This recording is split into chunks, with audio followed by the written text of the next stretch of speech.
Greetings everyone, this is Professor Garrick Zoeter coming to you once again from my studio here at Shenandoah Conservatory, which is part of Shenandoah University in Winchester, Virginia. Most of you probably already know me from these videos that I've made in the past, but if you don't know me, it's nice to meet you, and I hope that all of you will gather some hopefully valuable information from this class on the 2025 All-State Prepared Etude, actually an excerpt from an etude. So I think we'll start the class here by me performing the excerpt for you, and then we'll talk about several things about the piece.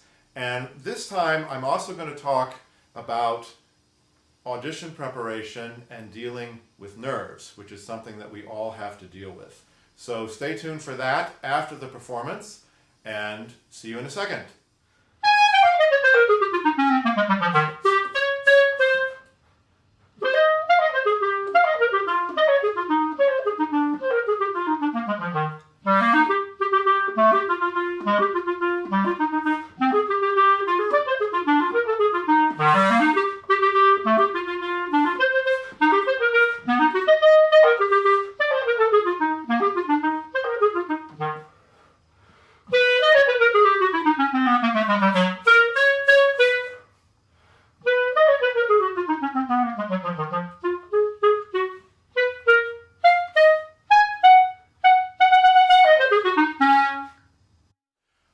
So now you've heard me perform the piece for you, and before I get into talking about the piece and giving you some helpful tips on how to play it as best you can, I thought I would talk a little bit about auditions and what are some important things to think about before you do an audition. So one of the things I talk about with my students here quite a bit is setting goals in your audition. In other words, what is it that you want to accomplish in this audition? And obviously, we all want to do the best we can. We want to get as high a chair in the band or the orchestra as we can. Those are goals that all of us have. But individually, we can come up with smaller goals that will help us to perform better in the audition. So, for instance, in this audition, I'm going to play with great dynamic contrast, right? That's your goal. And you go into the audition when you play this excerpt, and your goal is that when you leave the audition, you'll be able to say, I played with great dynamic contrast. You could say, I'm going to play as many of the right notes as possible. I'm going for 100% note accuracy. That can be a goal. I'm going to play with perfect rhythm. That can be a goal, right? And you don't have to focus on all of these goals. You can just pick one. And oftentimes, when you focus on one goal, you will find that many other aspects of your playing improve. And the reason for that is because you're not thinking so much about those other things that you want to improve. You're only focusing on one, which frees up your mind from overthinking about other parts of your performance. So, set goals for your audition. Think, really think, and you can do this in conjunction with your private teacher. If you have a private teacher, talk to them about, what are my goals in this audition beyond getting a high score, right? So focus on those individual solutions or those individual goals, and you will find that the solutions to your problems come quite easily. Okay, so now let's talk a little bit about nerves when playing. Oftentimes my students ask me, or potential students ask me when they come for a lesson, how do you deal with nerves when you're playing? This is something we all have to deal with, right? And the first thing you have to realize is that if you're nervous, it means that you care about what you're doing, right? And this is an important thing to remember. Music is a field where we care so much about what we're doing. We don't want to let down our friends or family or band director, orchestra director. We always want to play the very best we can.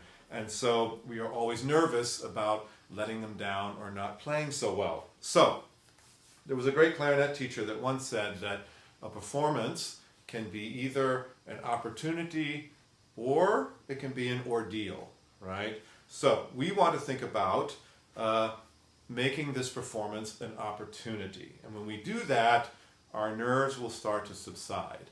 And if you combine that idea of making your performance an opportunity rather than ordeal, you will focus more on those little goals that I was talking about, and your nerves will start to go away a little bit. Yeah? The other thing to think about when thinking about nerves and playing is that, and this is something that I believe very, very much, is that every time you're performing, right, you're giving of yourself. You're giving something of yourself to the audience. It's like a gift, right? And so you want to think about that when you're playing, that it's not just a high pressure situation where, oh my God, if I screw up, I'm going to feel so bad, or my teacher's going to feel so bad about me, but rather I'm giving something of myself to the listener, even if they're behind a screen, in this case, in the case of this All-State audition, but that you're still trying to give something of yourself, and that therefore that becomes your purpose in playing music, right? So that's a way to deal with nerves. Think about having a purpose. Think about those little goals that you're setting for your audition and try to focus on those as much as you can, and realize that the music you're giving to the audience or even to the adjudicators is really a gift from you to them. Okay? So hopefully that will help you. All right, now let's talk about this 45-second, I guess it is, excerpt from the Rose 40 studies. This is number 23, right? Hopefully you've all purchased the David Height edition of these etudes, because it's really great. It includes the Rose 32, it includes the Rose 40, and some other little pieces that Cyril Rose transcribed for the clarinet. So before we talk about the piece, let's talk about what this piece actually is, right? So Professor Rose did not write any of the pieces in this edition that you're holding, right? These are all written by other composers, and Mr. Rose, Cyril Rose, he decided to rearrange them for the clarinet. In some cases he added measures. In some cases it's a literal transcription of the piece that he is transcribing. So in this case, this is actually a violin piece, and it was written by a composer named Francois Schubert, not to be composed with, or rather not to be confused with the composer Franz Schubert, who was a very famous composer. Francois Schubert, not quite so famous. But this is actually the 8th etude in a set of 9 etudes, I believe, that was written by Francois Schubert for the violin. So we are actually playing a violin piece on the clarinet. So sometimes it's good to know these things, and I think that that's probably the best knowledge we can get about this particular etude. Okay, so when we are auditioning and performing this piece, what are the things that the judges are listening for, right? So we can put this into different categories. We have tone quality, right? How good is our sound, right? That is something that is judged really as soon as the judges start to hear you play. So obviously we want to play on our best reeds. We want to make sure that our sound quality throughout the range of the clarinet is going to be the very best that we can have, because they're going to hear that first. Then we have correct rhythm, right? The rhythm is very, very important. We want to make sure that we're counting the rest correctly. We want to make sure that we're playing all of the note groupings in exactly the rhythm that they're written in. So that's also very, very important. Next thing that you're adjudicated on, obviously, is the correct notes, right? This is very, very important. You want to make sure you're playing all the accidentals and that you're playing the accidentals that are in the key signature. Then we come to having solid articulation, and this is a very, very big part of the etude excerpt that you are performing for this audition.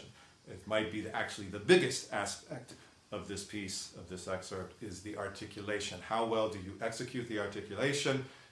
Are the notes clear? Is there a difference in articulation? We'll talk about that in a second. But for this etude excerpt, this articulation is very, very important. Oftentimes, your legato is also something that's being judged. There's not very much of that in this particular excerpt, so you don't have to worry about that quite so much. And then, of course, overriding all of these issues in playing is the phrasing that you're doing and the character in the music. And I think the character is also a very, very big part of this excerpt. So in this excerpt, you're really going to be focusing on the articulation and the character of the music. Those two things are 95% of this excerpt. All right, so when we start looking at the music, let me just move my notes over here real quick. We want to start by looking at those Italian words that are written in the music, right? Because those indications, and there's only 3 of them here really, those indications are telling us something about the speed of the music and of course about the character of the music, right? So that's very, very important. So first we have Allegro vivace, which is written at the beginning, and you have a quarter note tempo, or rather a dotted quarter note tempo of about 60 to 72. I performed it at around 72 in the video, but of course you're certainly allowed to play it at the numbers given here, and you won't have to worry about any points being taken off for being too slow or too fast. So Allegro vivace really means sort of brisk and lively, right? However, again, the maximum tempo here is dotted quarter note equals 72, so that is not terribly fast. But what you want to make sure you do when you perform this piece is not perform it too fast. So I really strongly suggest that you start at 60, and then if you're going to play it at 72, work it up to 72. Then, if you're planning on playing it at dotted quarter equals 72, go beyond that. Go to 74, 76, 78, 80 maybe, and see if you can do it at that speed. Why am I suggesting that? Because when you go back and play it at 72, it's going to seem much more calm and not too fast, right? Okay, next word we see is a word that is very rarely written in music, which is duramente. And the translation of this in Italian is hard, the word hard, but I think in the case of this piece, what it could also be translated is maybe with precision and confidence. And I would actually add another Italian word to that, which would be energico, which is with energy. So in other words, we're playing this with confidence in that first measure and with energy. Not so much hard. Maybe the music's a little hard, but not the overall quality of what you're playing, yeah? Okay, and then we have one more word, which is leggero, which means light. And this light character really kind of permeates the majority of the etude, right? All right, so that brings us to the rhythm, which in this case, we have the same time signature written throughout the entire excerpt, so we don't have to worry about changing the time or the beat pattern. It's written in 6/8, but it really should be felt in 2, so 1, 2, 3, 1, 2, 3, 1, 2, 3, 1, 2, 3, right? Almost like a waltz, right? Almost like each 1, 2, 3 is 1 dun dun jump jump jump jump ba da ba ba bum ba da ba ba bum ba da ba ba ba, right? It's almost like a waltz. In fact, it kind of sounds like a waltz if you think of it that way. But do make sure that you're feeling it in 2, and you're not thinking 1, 2, 3, 4, 5, 6, 1, 2, 3, 4, 5, 6. That's going to make the playing a little bit too deliberate, and it won't have the lightness I think that it should. Okay? So, think about that. Okay, now we're going to move on to what is the biggest issue in this piece, which is, of course, the articulation, right? And in this piece, you have basically 3 different types of articulation, right? You have the traditional dotted notes, which are what we would call staccato, which essentially means detached. You also have tongued notes throughout the piece that do not have any marking over them. And then you have a couple of notes here written with what are really called carotid accents, right? So the staccato really is short and light. So you want to make sure in that first measure where you have is very short and very light. And then you also have that again, if we look at measures 17 and 18, the staccato notes come back again. These are actually the only measures, I believe, if I remember correctly, where you actually have staccato notes. So there you want to play as short as you can. Yeah? The notes that have no articulation marked on them at all, if you listen to my performance, you will see that I played them rather on the long side. And the reason I did that is so that the judges can hear a contrast between really short tonguing and longer tonguing, right? And so I think that makes a clear differentiation between the short staccato notes and the longer notes without any indication on them. And then we have the carotid accents. Now these are a little bit tricky here.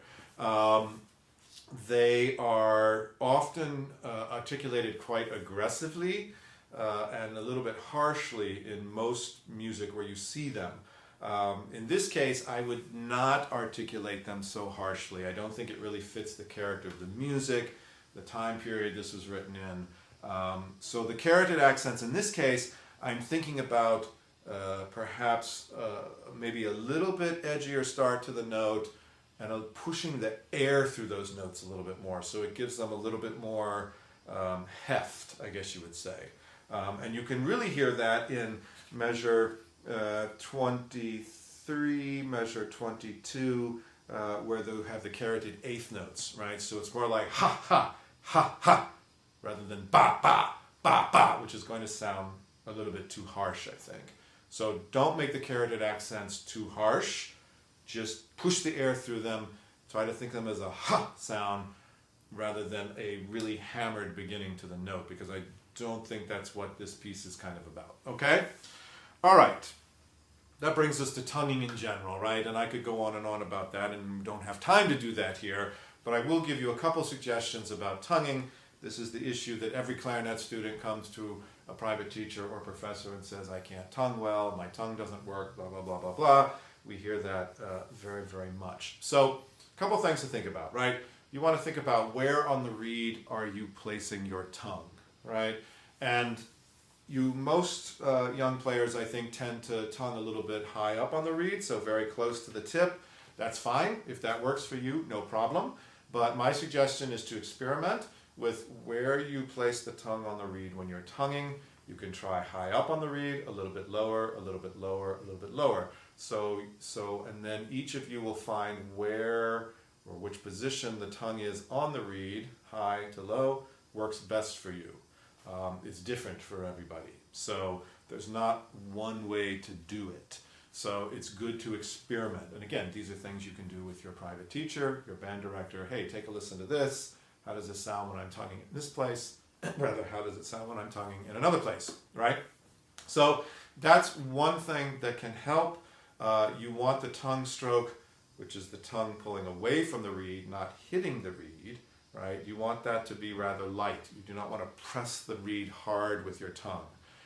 That will result in not a very good tonguing sound or result, or in this case, speed, which you need for this excerpt that we're working on here. Now, no matter where you tongue on the reed, you're going to need a ton of air to back up the sound. This is very, very, very important, right? So if we look at measure 1, measure 2, we have the downward scale, B, D, da, da, da, da, da, da, da, da, da, da, da, dum.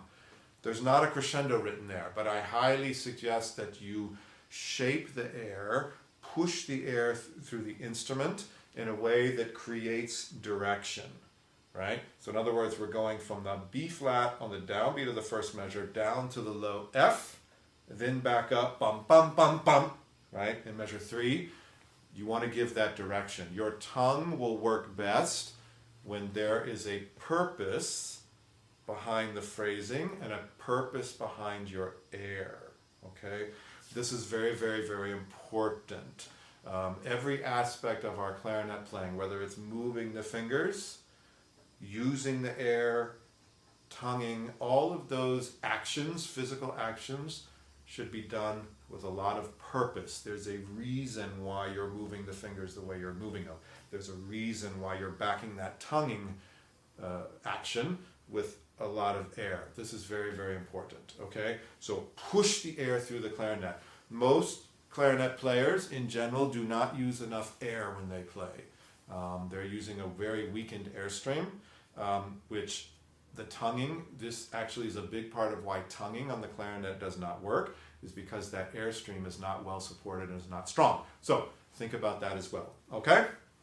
All right, the other thing you can do is, of course, you can practice all of these things I talked about slowly. So B, B, ba, ba, B, ba, ba, ba, ba, B, ba, ba, ba, ba, ba, right?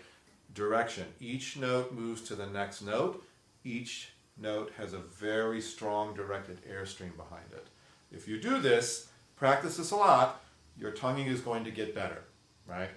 Something also to remember with music is that a lot of our solutions are not instantaneous. They happen over time. So don't get frustrated if what I'm suggesting you do doesn't work at first. That's okay. It takes a long time, right?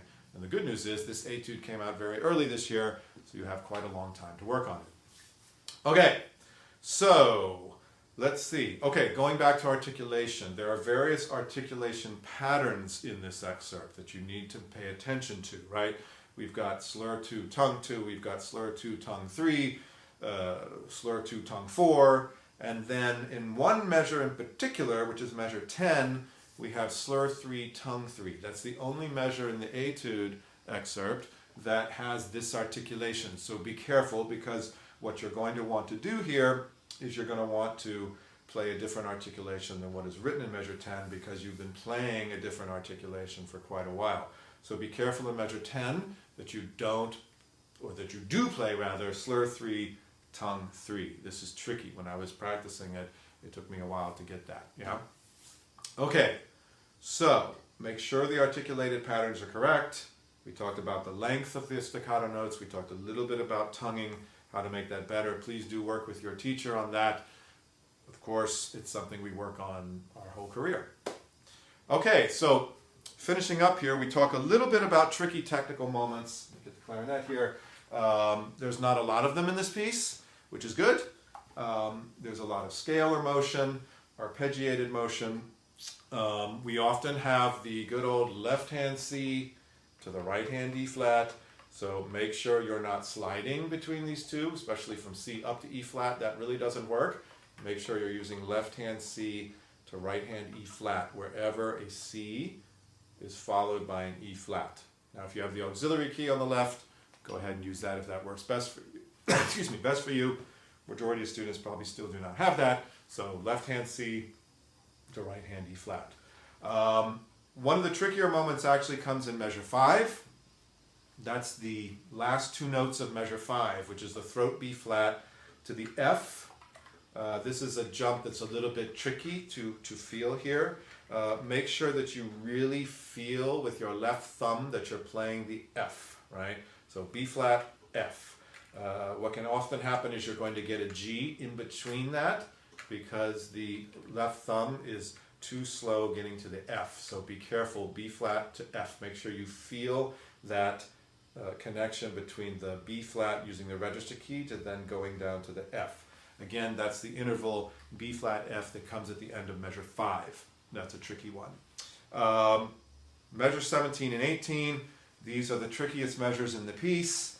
This is a nasty scale. What is most nasty about this is the A naturals that are in measure 17 and measure 18. Our tendency is to not want to play those A naturals, at least when I was practicing it, that's what I was doing. So be careful of that. Also be careful at the beginning of measure 17, or rather the second half of the measure. It starts on the B flat. You're going throat B flat, A flat, G flat, F. This is sort of what I would call going around the circle on the clarinet. So you're starting B flat, we're going to the middle, we're going to the left, we're then going to the middle again, and back to the middle of the clarinet again on F. To me, this kind of feels like a circular motion. You want to be careful of that. That can be very awkward and tricky to execute. So go slowly, that second grouping of measure 17. Be careful of that, because that is tricky. Also in measure 17, make sure again to use the right E flat to the left D flat. That's from the first grouping in measure 17. We go D flat in the right, F, E flat in the right, D flat in the left, C in the right. Right? Make sure to do that combination. Measure 20, we see that same combination again in the first half of that measure. Okay? Okay, so my final suggestion with this etude is that I often find it very helpful to practice other pieces that are in the same key as our audition material. And the good news is, since you've purchased the height edition of these etudes, is that you can practice in the rows 32, which is another section of the book, Etude number 18. It's in the same key as this one, and it offers actually some of the same technical challenges as this one does. So to acquaint yourself with this key a little bit, you only need to turn the page to Rose 32, go to Etude number 18, and continue playing in the same key. It would also be a good idea for you to learn this entire Etude, number 23, the one we've been working on, rather than just the excerpt. We need to get our fingers acquainted with the key that we're in, and often it takes a little while to do that. So again, suggestion to play other pieces in this key that will help you have a great familiarity with this one. Okay, I think that's it for the class today. I wish you all great luck on the audition. Many of you now have as students here at Shenandoah, and many of you come for lessons, so it's always nice to meet you all. If you'd like to ask any questions about this etude or even send me a video of you playing it, I'd be certainly willing to give you some comments. My email is gzoeter@su.edu. So I hope to see some of you soon, or all of you, and good luck on your audition. Take care.